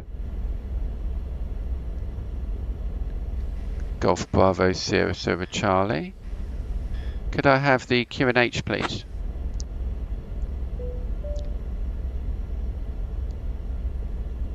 Golf Sierra Charlie, QNH 1013. That says 124.85. I'm not in that. Hello, radar. So, it thinks I'm in Paris. Golf Bravo Sierra Charlie, Norwich approach, not clear what you said. Say again. Now, right, we're here now. Why does it think I was in Paris? So annoying. Golf Bravo Sierra Charlie, could I have pre-flight departure clearance VFR? Or something like that. great. Sierra Charlie, cleared VFR departure. Expect runway 27, QNH 1026.squawk 4141, departure 119.355. Cleared VFR departure, runway 27, QNH 1026, squawk 4141, departure 119.355. Now what did you say?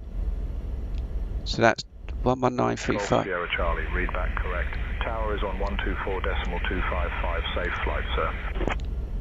Thank you very much. Golf Bravo Sierra Charlie. So that is 119. Yeah, sometimes I find it sticks me in Paris, and it might be my VPN. 55, enter. Right, so that's radar. QNH is 1026, squawk is 1411. It's 4141. Departure, read back. Okay, right. So 1027. I need taxi instructions. Golf Bravo Sierra Charlie. Request taxi to runway 27.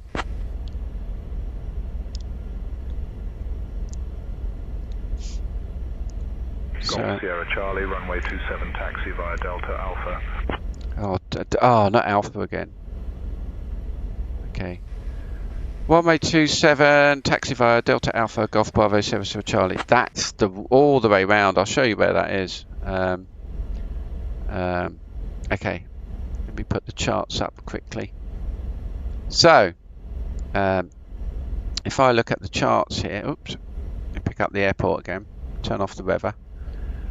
Now, is it going to give me? Is it going to give me a whole chart for this? Chart reference, noise abatement, SID, taxi. Is this one? Yeah. Alpha is up here for runway 27. So basically, I'm not sure exactly where I am on here. Let me just put up the where I am on here. Let me put it into the thing. Where actually am I on here? So I'm here. Okay. Well, normally, so I've got to come all the way down here, Delta, past the hotspot, which is up here. That's all the way up here. All the way up here. By the time you get here, you're fed up and don't want to go anywhere. You're fed up with it. So let's go. All right, let's go. Take that off. Quick. Rotate. Sorry, mate. She gets chopped up. So, runway Alpha is all the way down here. The number of times I've been down here, just faffing about. So my COM2 is stuck on now. It's very weird. Have we got any dear. So we should have KLM. Don't like that squeaking. Should have a lot of KLM here. Planes intersecting again. Oh, okay. Come round it. Whoa! I don't want to go that fast, thanks. Take my pop down a bit. Now there actually is a big bump down here somewhere. Just about here, there's a huge bump in the tarmac.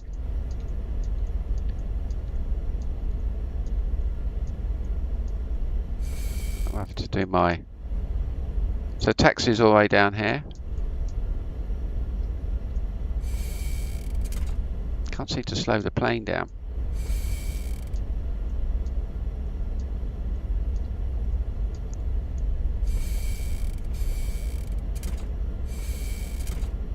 Surely I shouldn't be able to hear those creaks. So A is this way, okay.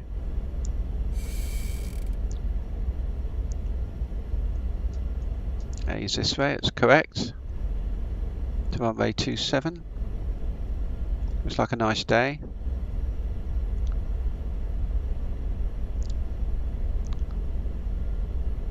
Right, I'm just gonna stick the autopilot on. Okay, maybe not. It won't make that rattly noise. Windsock is pretty horrible. All the low resolution cars. Okay, we're coming up to A, holding point A. We'll fly along the coast and then come back via an NDB approach. You see watch the little gauge, little NDB rotate round. Okay. Let's see if I've got any traffic coming. Golf Bravo Sierra Sierra Charlie, holding Alpha for 27, ready for departure. I've turned the traffic right down because there's a huge queue on the one that was all compressed yesterday. Golf Sierra Charlie, cleared for takeoff, runway 27, wind 150 at 4 knots. Cleared for takeoff, runway 27, Golf Bravo Sierra Charlie. Okay, let's go.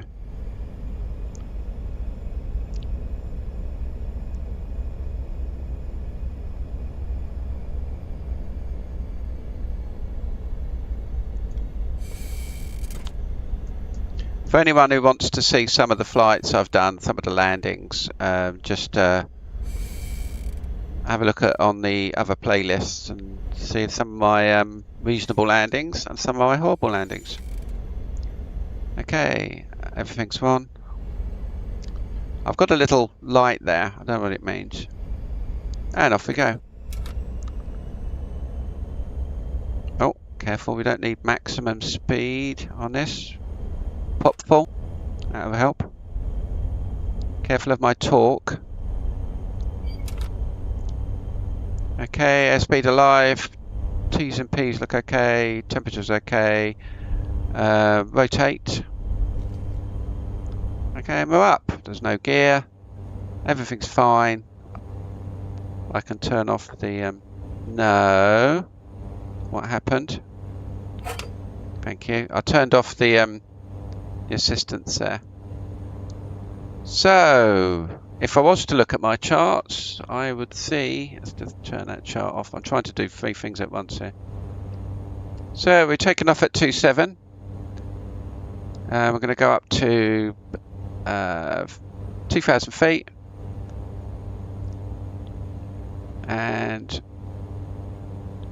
we'll turn to the north. What a lovely day. Oh, there. I don't want that. Turn to the north. Yeah, it's doing that wobbliness again.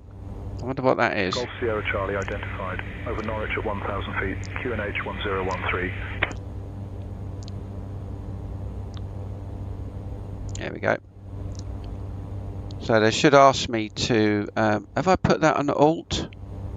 Yeah, I've got altitude mode. Should never forget to do that.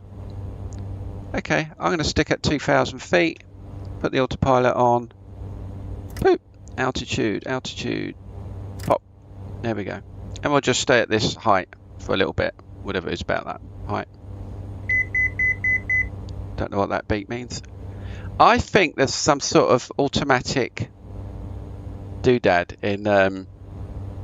in chase plane that automatically puts me back on it. Okay, I'm going to zip out. Some sort of method of automatically puts you back. So I should be, I'm looking at my charts, know where I am. Let's zip out a bit. Let's go down and have a look. So if I zoom out, we can sort of see where we are. So there's the ATZ, this is the main control area, and this is the higher control area for anyone coming in. So I'm going, there's a, oh, it tells me the river's there, very good. And importantly, visual reporting points 264. So if they ask me to come back to rejoin VFR, then I can actually look that up or click on it indeed. So it keeps saying there's a waypoint locked. I must have put one in there, and it's there. There's the NDB down here, and you can see it's pointing back to the runway, so that's very useful. So we're going to try and use that on an NDB approach when we come back. So where's Chroma? Chroma. Where's Chroma? Let me put my visual. I'm going to put on my VFR. Where's Chroma gone? So chroma's up there. I'm going to stick it on heading mode so we can just dial in some things. Where are we? We want to, let's put that over to there, and we'll stick on heading. There we go. There we are. So it's 1700 feet, it says, which is wrong. Way, there we go. Yeah, so I didn't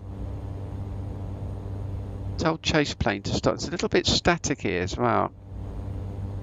I wonder what that is. Yeah, I've still got some bugs to sort out. I'm going to set the altitude here at 2000. And I'm going to arm it, and just for when we come back in again.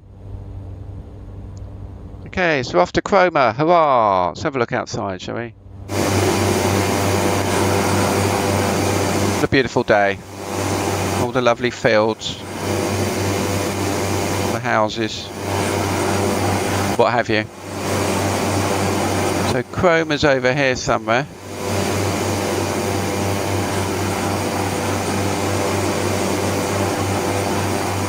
Now, why didn't my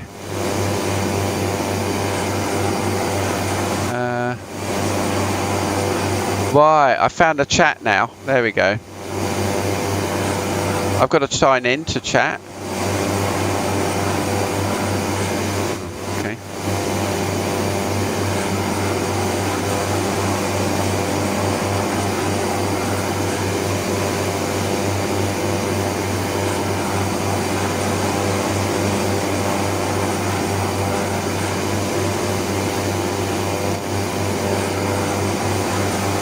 Log into my own chat.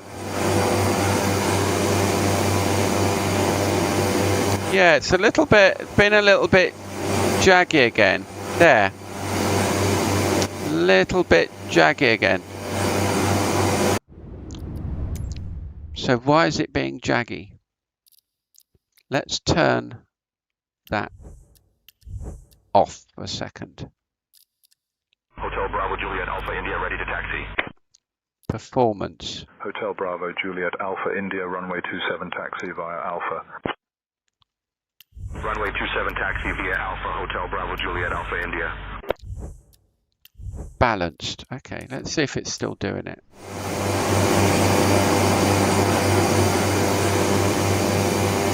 So I don't know if that's LOD spill coming in or what. I don't know.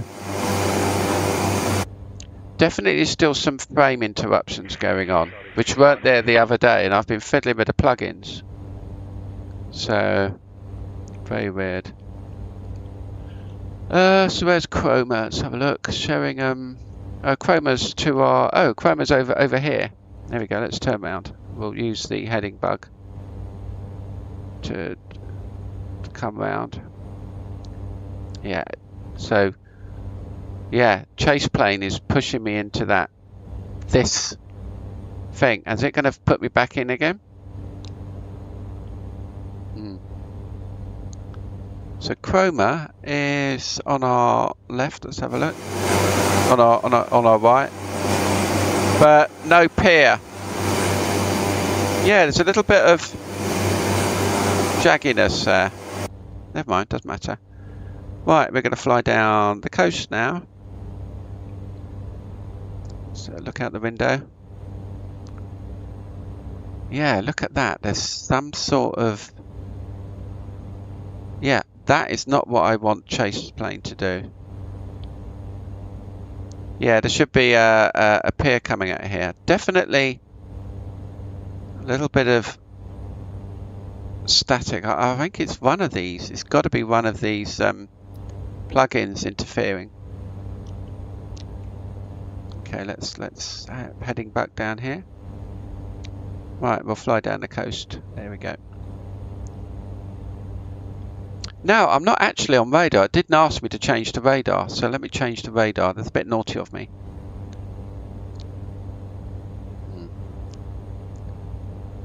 Norwich radar, Golf Bravo, Sierra Sierra Charlie, over Chroma, 2,000 feet, request flight following.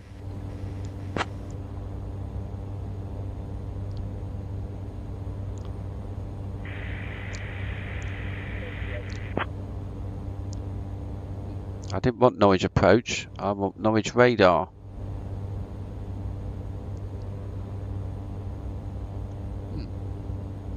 Norwich radar.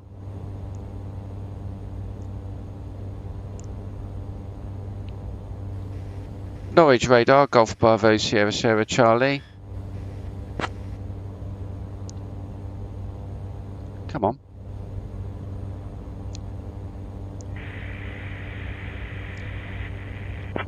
I can't hear it though.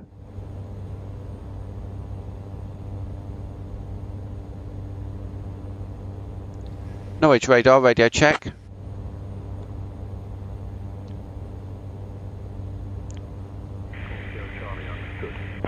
Oh, it can't hear me. Am I really? I must be out of, I can't be out of frequency. I might be out of range. I don't know. Anyhow, I'm going to get the, while we're flying down here, I'm going to get the charts out and just look at the ILS approach, approaches. So I'm coming in ILS, DME, NDB. Let's have a look. So I want 268, 110.9, 110.9, 110.9. So we'll put that into my nav here. 110.9. What was it again? Oh. 110.9 transfer. We'll put that into there. I'll also put it into here as well, so we get it onto the other one as well. So we want 1109. Enter. No, I've done that wrong. That's com. Thank you. 1190. Enter, and we'll transfer that as well. So look, so we've got some sort of things here. So it's going on. So let's see now. So I'm going to try and do an NDB approach. Let me talk to see if radar can hear me. I'm going a bit fast. I could probably slow down a bit. Norwich radar, Golf Bravo, Sierra Sierra Charlie, over Chroma, 2,000 feet, request, full stop landing, VFR rejoin. That was completely wrong.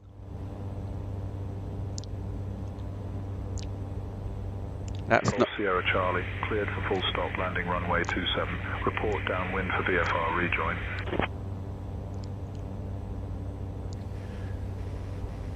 Golf Bravo, Sierra Sierra Charlie, request straight in, runway 27.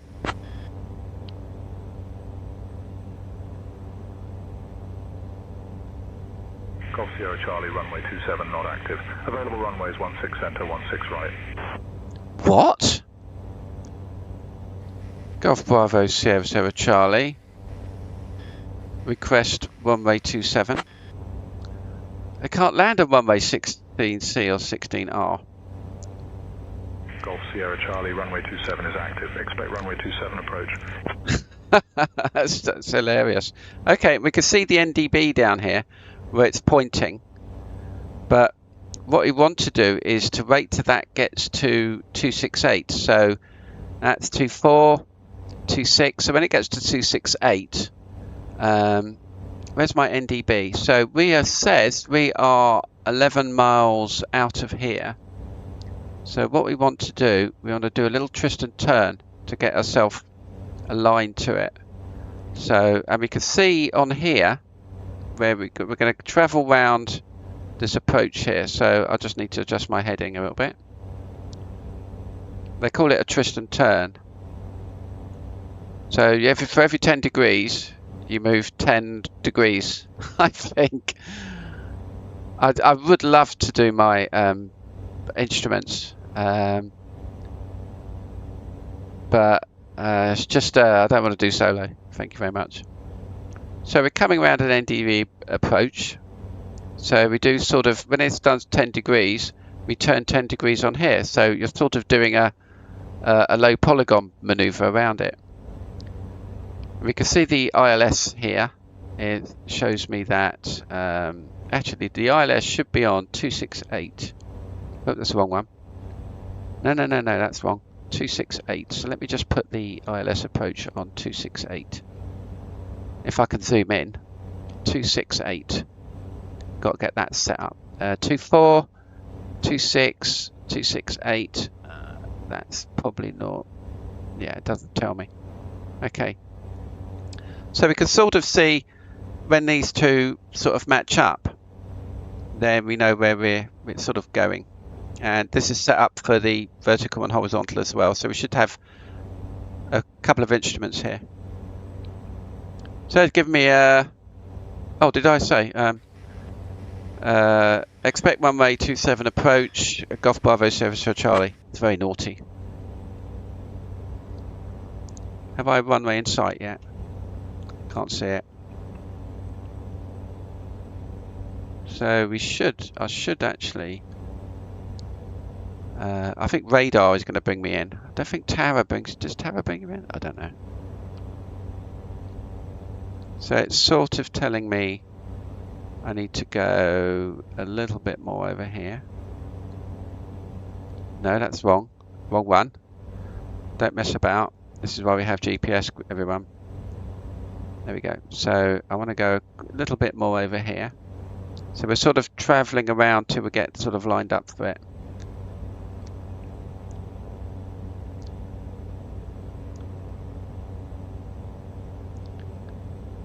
So if I did put the approach on here, let's put a procedure on. Arrive, approach, EGSH, approach, localizer 27, load approach. Yeah, that tells us the approach here as well, so we can use that for monitoring. So remember that this is only pointing to where you are. Okay, so really I want this to point to 268 as well. So I want it sort of 24, 5, 6. So this should be pointing here. I've got another one under there which I want to turn off. So once that's sort of over here, we can sort of turn the approach. I think we probably want to turn approach to 268 now. Bring it round. Oh, not that much.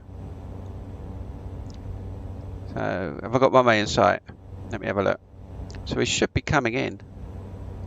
Yeah, that heading look up is, and we've got a little bit of jaggies. Not jaggies. We've got a little bit of messing about on the thing here. Okay, so 268. We're coming in on the ILS.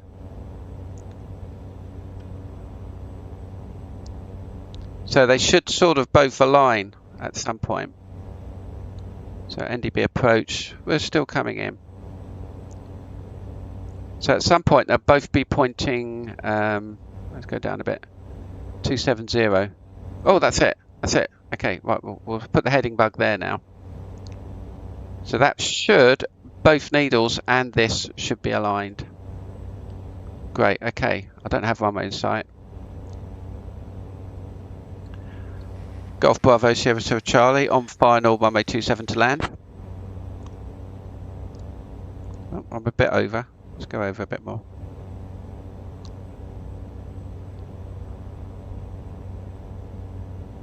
Hello.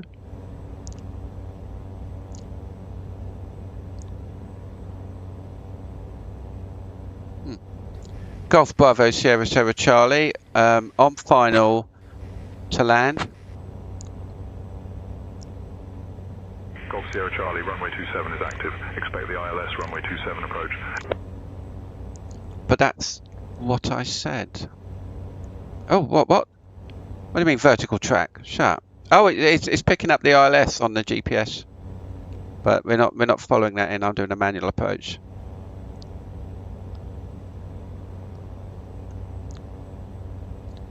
Okay, let's sort that out now. So I should be. Can't see the. Look, stop it. Stop moving my head around. Can't see the runway yet. There's a plane up the top there. Yeah, I'm getting a little bit of jittering. Can't see the runway. I think that's it. Golf Bravo Sierra Charlie, have runway in sight.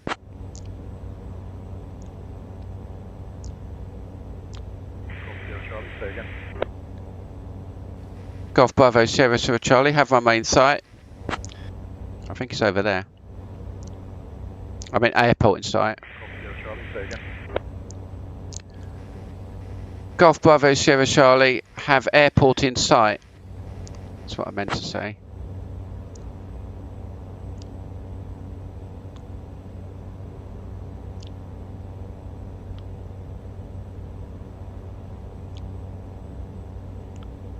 Well, hurry up. Oh dear, okay. Well, I'm turning this off now. And we're on the glide slope. I'm going to bring it now. One stage of flaps. Hold it down. Reduce power a bit.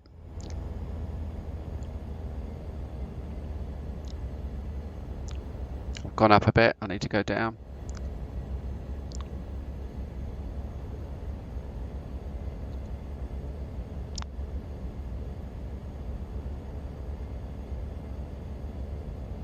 Let me put the tower on. Where's the tower? There we go. It's not putting the tower in for me. Ah, that's weird. Okay, so say intentions is now not putting the tower in for me.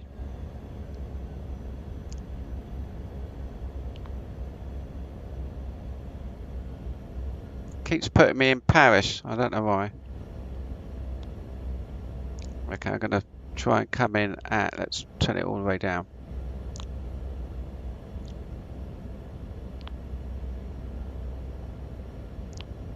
Okay, second stage of flaps. Nose down. Yeah, it's getting really janky. Yeah, is this my bandwidth?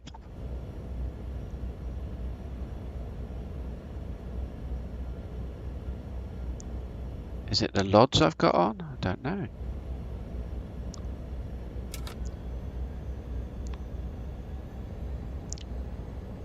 Okay.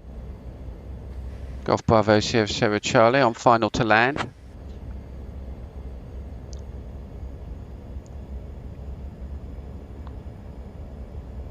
Golf Bravo Sierra Charlie, Norwich Tower, winds 150, runway 27, cleared to land. Runway 27 clear to land. Golf Bravo Sierra Charlie. I had two people talking to me then. That was weird.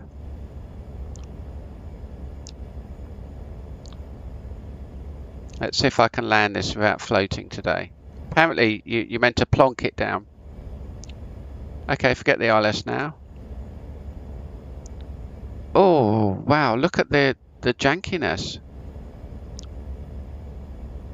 I'm getting real jank on this.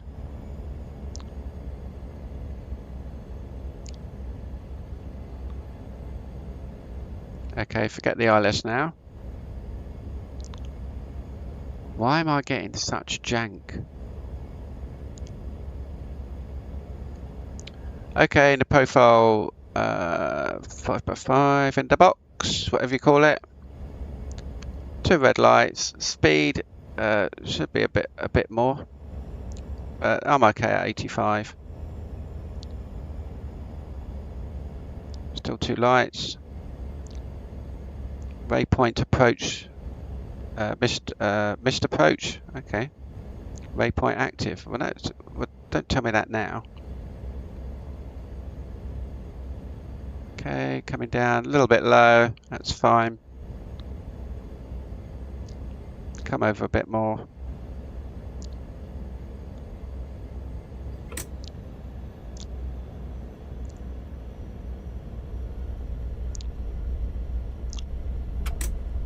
There we go. Even with a bit of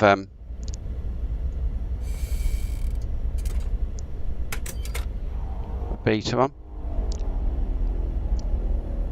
Wow, it is really chopping. Another thing to look at. Why am I getting chop on the is it speed? Is it something's graphics happening here? What frames am I getting out? Golf Sierra Charlie, exit at Bravo if able. Taxi to Eastern Apron Stand, Helay via Bravo, Alpha stay with me.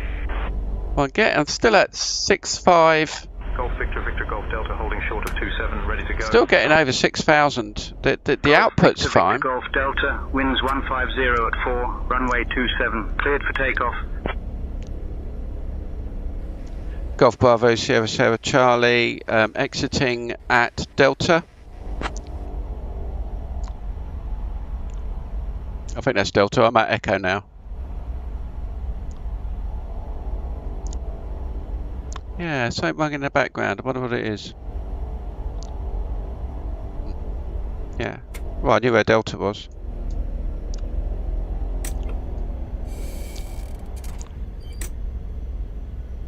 Norwich Tower, Golf Hotel Delta Oscar Victor established on the approach. Golf Hotel Delta Oscar Victor, roger. You see, why should I hear these squeaks over my headphones? Oh, wow, look at the jank.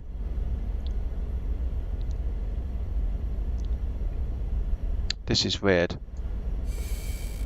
Okay, let's tidy up. I didn't put my landing lights on, but never mind. Right, now, why have I got jank here?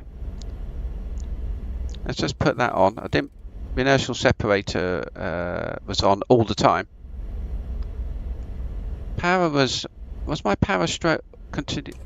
Okay, my power wasn't completely forward. That's another thing. So what is going on with my settings? Okay, I'm going to put it down. No. Okay. Put it down to high end. Okay. Frame generation balanced. DLSS super resolution. Performance. Golf Victor, Victor Golf Delta, contact departure. Good day. Maximum frame rate 60. Frame generation. Maybe it was the VSync. Ah! VSync. Golf Victor, Victor Golf Delta, radar contact. Altitude restrictions cancelled. Maintain VFR. Okay. Interesting. Very interesting. Anyhow, there we go, everyone.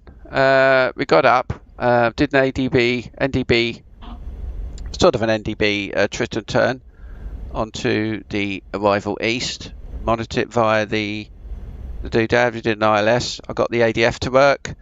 I showed you some charts. That's it for today. I hope you enjoyed it. I don't know who's watching, probably nobody. But just first of all, let's see what we got running in the background. Victor India Hotel Victor ready to taxi. I mean, I don't think it's windy. Taxi via Alpha Golf Victor India Hotel Victor. Oh my God, why have I got so much going on here? 124 decimal. Why? It's because I can't turn off COM2.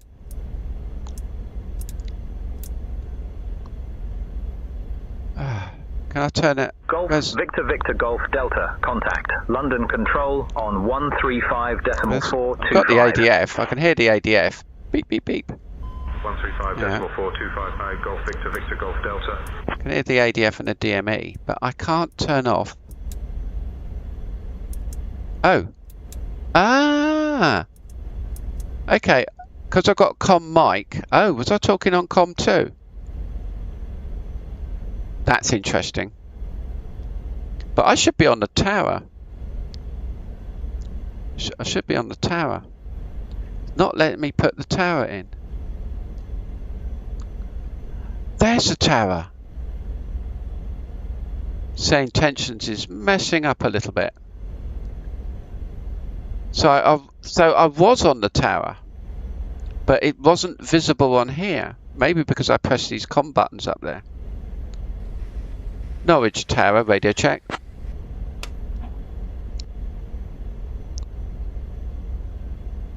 Golf Sierra Charlie, can you repeat that? Norwich Tower, radio check, please. Golf Sierra Charlie, roger, readability 5. Readability 5, also Golf Bravo Sierra Charlie. That is weird. So yeah, I got that mixed up. I must have had. If I put 2 on, let's have a go. If I put 2 on, will I get 2 radios? Let's have a. Let's put. Oh, sorry. 1, 2, 4. 1. No, wait a minute. I want that one. No. 1, 2, 4. 4.255. I think that's right for tower.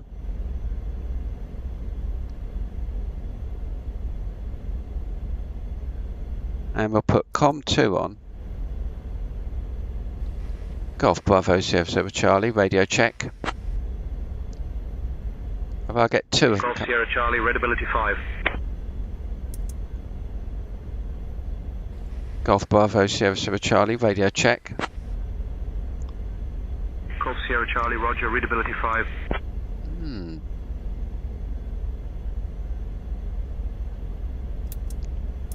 Okay. So I can talk to whatever radio. I could have. The COM2 is down here. So who was I talking to on COM2? I pressed the wrong button. Never mind. Alright. Thanks everyone. I'm going to test if it's still janky. And I hope you enjoyed it.